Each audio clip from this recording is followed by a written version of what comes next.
19. Dezember 943 landeten der damalige General Mascarenhas de Moraes und die brasilianische Mission in Neapel. Welche Ereignisse im Zusammenhang mit Brasilien ereigneten sich in den ersten Kriegsjahren bis zu diesem Zeitpunkt? Bevor wir Brasiliens Feldzüge im Krieg sehen, lass uns die wichtigsten Ereignisse von 1939 bis zu dem Tag, an dem die FEB in Italien gelandet ist, durchgehen. Die Wehrmacht überfällt mit 1,5 Millionen Soldaten Polen. Ein Blitzkrieg ist der Auftakt zum Zweiten Weltkrieg.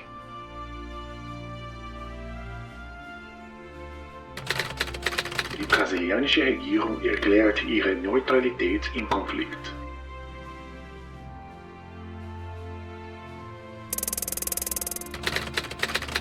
Der Konflikt weitet sich aus.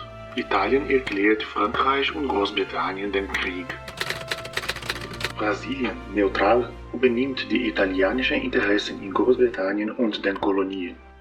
Von Oktober bis November beschlagnahmen die Briten 3 brasilianische Schiffe, unter dem Vorwand, mögliche Beziehungen zur Achse zu haben, und entfernen Passagiere und deutsche Produkte aus den Schiffen.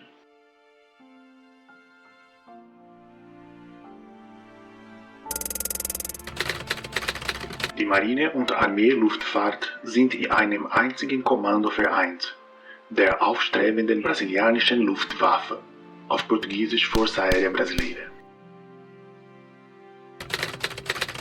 Das brasilianische Handelsschiff Taubaté wird im Mittelmeer von einem deutschen Flugzeug angegriffen. Brasilien hat seine ersten Toten im Krieg, den Schiffsdozenten José Francisco Fraga. Weitere 13 Besatzungsmitglieder sind verletzt. Ein deutsches U-Boot stoppt das brasilianische Handelsschiff Siqueira Campos mit Kanonenschüssen und gibt es erst frei, nachdem es inspiziert und Dokumente an Bord fotografiert wurden. Deutschland greift die Sowjetunion an.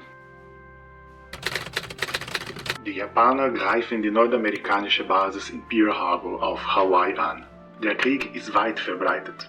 Kuba ist das erste Land auf dem Kontinent, das den Feinden der Vereinigten Staaten den Krieg erklärt. Die Resolution wird angenommen, in der die Trennung der Beziehungen zwischen den amerikanischen Staaten und den Ländern der Achse empfohlen wird. Der brasilianische Bundeskanzler Oswaldo Aranha kündigt die Unterbrechung der diplomatischen Beziehungen zwischen Brasilien und Deutschland, Italien und Japan an.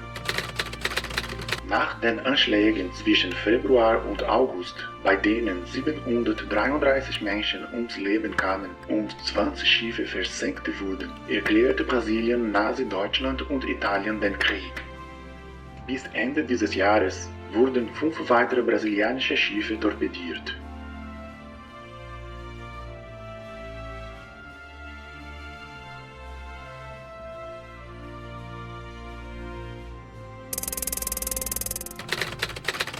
Nachdem das U-507 bereits 20 Schiffe, darunter 6 brasilianische Schiffe, versenkt hat, wird das U-Boot von der Küste von Ceará von einer aus Natal kommenden amerikanischen Luftpatrouille versenkt. Unter der 45-köpfigen Besatzung des U-Bootes gab es keine Überlebenden. Alliierte Truppen marschieren unter der Kommando von General Eisenhower in Sizilien ein. Mussolini muss als italienischer Premierminister zurücktreten. Marschall Pietro Badoglio wird zum Premierminister ernannt. Die 8. britische Armee landet auf der italienischen Halbinsel und startet die zweite Front in Europa. Eisenhower verkündet die bedingungslose Kapitulation der italienischen Streitkräfte. Mascarenhas de Moraes und die brasilianische Mission treffen in Neapel ein. Und hier begann die schwierige Aufgabe derer, die für die Verteidigung der dem brasilianischen Volk so wichtigen Ideale von Freiheit und Demokratie kämpften.